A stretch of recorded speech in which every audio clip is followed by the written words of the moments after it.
Hey everyone, this is Dave Dubeau here with another one of our special Property Profits Real Estate Podcast, Real Estate Investment Club Spotlight interviews. And today it is my absolute pleasure to be chatting with Rita Dallago from CARPOA, which means the Capital Area Rental Property Owners Association, based out of South Central Pennsylvania. Rita, how are you doing today?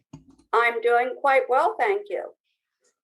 Rita, I am thrilled to be chatting with you because I've interviewed a bunch of folks from different RIAs and real estate investment clubs and whatnot across North America. And you guys have been going strong, I believe, since 1983. Is that correct? Yes, the mid-'80s. The mid-'80s. So at least in my book, that makes you the longest longevity of any real estate investment club that I've interviewed. So that is fantastic. Yeah. Hats off to you guys for doing such a great job for so many decades. That is wonderful. So Rita, how long have you been part of this association? Well, I joined in 1986. Nice. Don't give me the number. I don't enjoy thinking about how many decades. Seems like yesterday. Yeah, definitely. Very good. So what kind of inspired you to, it must have been a pretty new club or new association when you first joined. What were you up to with real estate investing back in 1986? Okay. Well, at that time, I was a real estate salesperson, and my husband and I purchased a rental property. And that's when I think I realized that there was a lot I needed to learn. It's kind of like, oh, what did I get myself into here? So at that time, I knew some of the folks that were in this club. So I felt that I should join. And I'm very, very glad I did, because I have learned so much, have relearned so much. But in my mind, one of the big factors is it keeps me up to date with what's happening in the field, so to speak. Local ordinances, state legislation, plus the market in general. Yeah. And I think that's a main factor that I have. And not to mention that I've met a lot of very nice people along the way. I imagine you've got a lot of friends in the association at this point, that's for sure. Yes, have met some very wonderful people. So what's your position now within the CARPOA? What do you do for the group, Rita? I'm the executive director. Okay. And that's mainly because I've been a president twice. And I'm one of the longest active members. Yeah, I would remember our experienced members, that's for sure. So why don't you tell us a little bit about the association? Like you guys have been going for a long time, that's for sure. So tell us a little bit about, when you guys meet, roughly how many members you have, what kind of investors are attracted to your club, those kind of things. Okay. Well, we meet once a month, the first Thursday of the month. Mm-hmm. We typically, like pre-meeting, have an attorney or someone experienced come in and answer questions for our members. Then at 7:00, we typically have a speaker on a topic that's important to real estate investors. It may be insurance, giving us updates on what's now available, what we should have. Very important for real estate investors. And again, sometimes it's one of those things, oh, I didn't think about that, or I didn't realize that. So this is why it's kind of important that we have speakers and information for our members, because it's education. Mm-hmm. And we want them to be as professional as possible in their real estate business.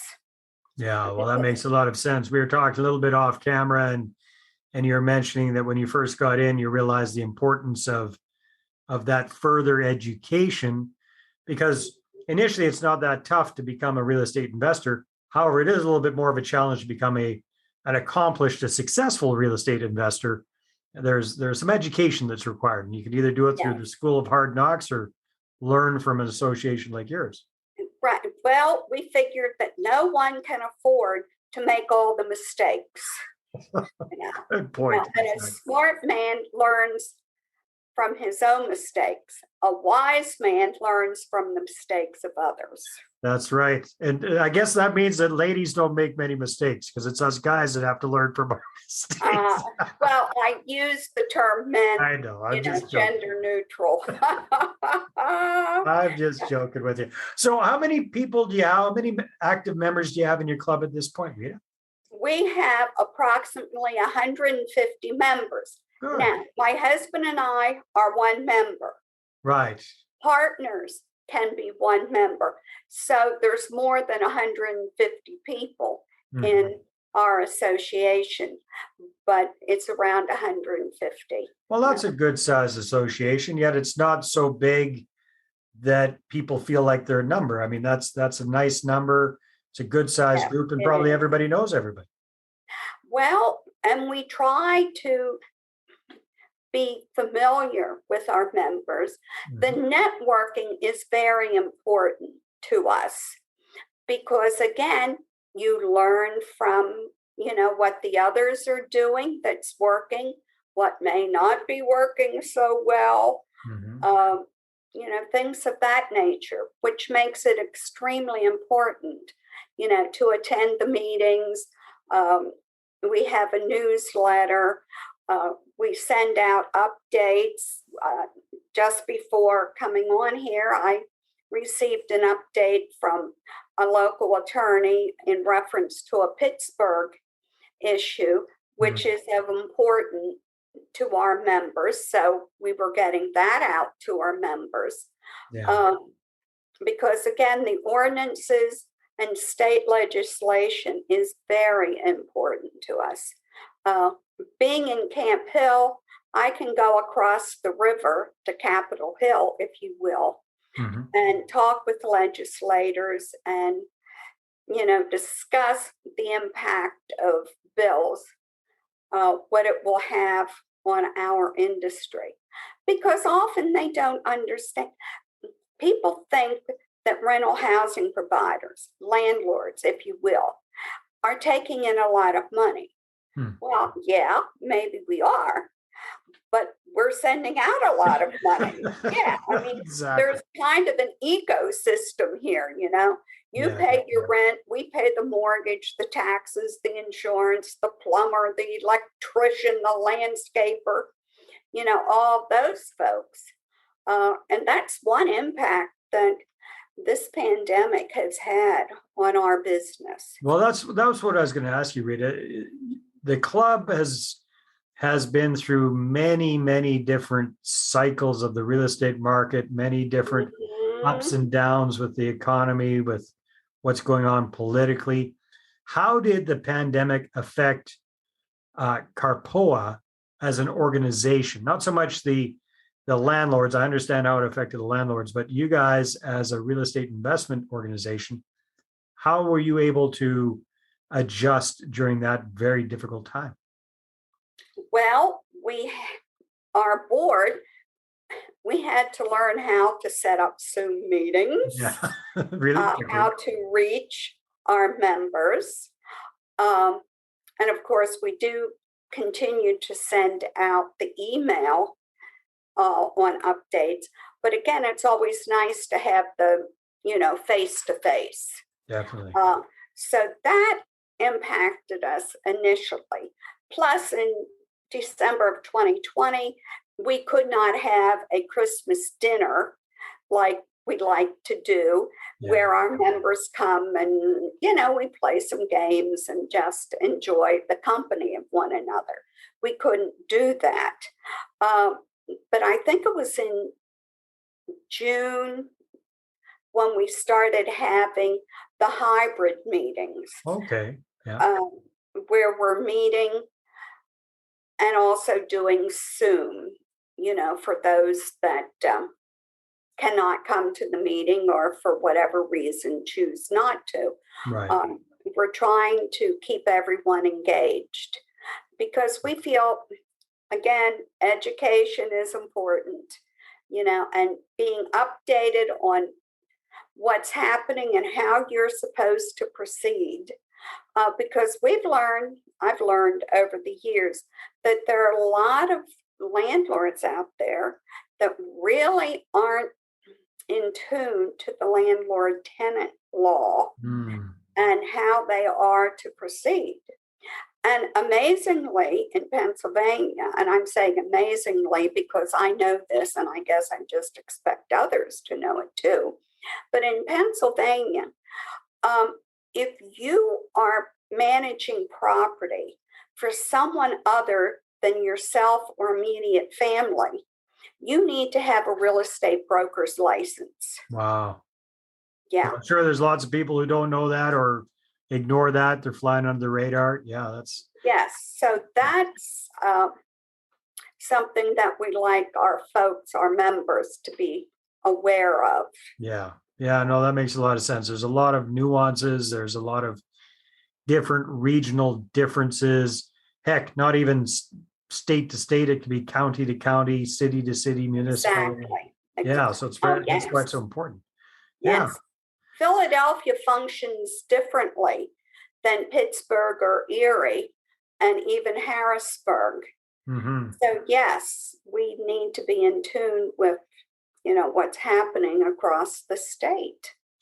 So when you guys had to switch to virtual events and now you're doing these kind of hybrid events, has that encouraged people from outside of the area to start attending some of your club meetings? Is that a possibility, or are you only focusing on people in your local area? We do have, we're typically Dauphin, Cumberland, Perry, and Northern York counties, but we have folks from Lebanon and Lancaster counties also joining us. Well, that's wonderful. Yeah, so it's a wide net that you've got out there. Yeah. So if people are interested in finding out more about CARPOA and your very, how can I put it, long-lasting association, what's the best way for them to find out more about you guys, Rita? Okay. Well, they can always call me, or we have a page. You got a website? CARPOA.org. Okay. And if there's a Facebook page, we send out a meetup blast. But again, many folks call me, and that's how I, get to know them. Well, this is going to be going out to everybody and anybody. So I'm going to suggest we keep it to your website address, CARPOA.org. That way you aren't getting a bunch of calls from a bunch of strangers. Yeah. Oh, but once you meet them, Dave, they're no longer strangers. That's true. You're absolutely right, Rita. Well, that's fantastic. So time flies when we're having fun, Rita. Now, as we're wrapping things up, what would you say is one of your favorite member success stories over the years? What's one that kind of pops out in your mind of somebody perhaps who joined the club, was just a brand new beginner, a newbie, wet behind the ears, and then just blossomed, at least in part, thanks to all the great education you guys provide? Well, there have been several success stories. One young man I recall joined us, and of course through the networking and the education, he now owns a number of properties. Has been quite a success. We had a young man join us when he was in high school. Nice. He heard about us and started coming to the meetings, and his goal was to purchase a property, a rental property. Then he graduated from high school. He got a job at a local financial facility and then went on to purchase a property. Nice. So when you see them, yeah, that's a blossoming. Yeah. And that's very encouraging, for our members. It's not just for the new members, but for the longer, more experienced members as well. It gives them a good inspirational kick in the pants to go out there and take more action themselves as well. Yes. One of the questions, I ask when I've done some classes and the like is, for folks, first to decide when you're getting into investing in real estate, what is your end goal? What is your goal? Do you want monthly cash flow, or do you want to have the appreciation in the property for retirement or an end goal? And of course they can always change that goal, but if they have a focus with what they want to achieve, that often helps them, along the way. Definitely. Very good words of wisdom, Rita. Thank you so very much. So again, if you'd like to find out more about CARPOA and what they're up to and perhaps attend, are people able to zoom in from out of the area and attend one of your meetings? Are you guys open to that? Yes, we are. And we like folks to attend a meeting to decide if it's something that's workable for them. We encourage that. Perfect. All right. Check it out at carpoa.org. Is that right, Rita? Mm-hmm. Perfect. We'll have that in the show notes. And thank you so much. It's been a real pleasure chatting with you. My pleasure. All right, everybody. We'll take care and we'll see you on the next episode. Bye-bye. Thanks for tuning into this special Spotlight episode. Now, if you're a real estate investor and you're looking to find private money partners and raise capital for your deals, then check out moneypartnerformula.com. You get a free copy of my book. You can find out how to raise 6 figures or more in 6 weeks or less. Again, that's moneypartnerformula.com.